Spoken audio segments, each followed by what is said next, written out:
ZANU-PF Youth League political commissar ATAURA Kandishaya has criticized the party spokesperson Christopher Mutsvangwa for saying the Vice President Constantino Chiwenga was not ordained successor to President Emerson Mnangagwa. Asiperi mushe murezi pakutona kuti ZANU-PF Youth League anonzi ATAURA Kandishaya oya achicriticize Chris Mutsvangwa achiti aiwa mashoko ari kutaura as if idi Mnangagwa akatotaura kutoti aiwa General Chiwenga ndo successor. Savenda mina mashoko abuda achitaura nobva subscribe all icon on the bell icon. Tipinda mnamuyo kwa mchinzi Mutsvangwa was quoted the weekly publication over the weekend saying there was no pact or agreement between Mnangagwa and Chiwenga for the latter accession to the presidency.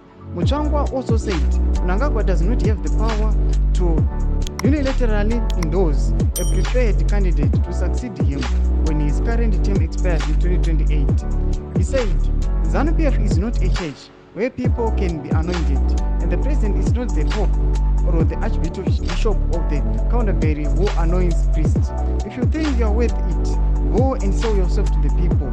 If you clamor for anointment by the president, it means you have failed the litmus test of being a ZANU-PF leader. Doma shukwane achidismisswa panapa na youth leader ZANU-PF youth league political commissar mashoko kuti aiwa Chris Mutsvangwa apanotaura mashoko ewa anoti idi Mnangagwa asarambotaura successor wake. Tudze mafungiro enyu muri kudi pamusoro pemashoko achagwa na Chris Mutsvangwa. Penda comment section menu musano subscribe or like channel on the bell icon.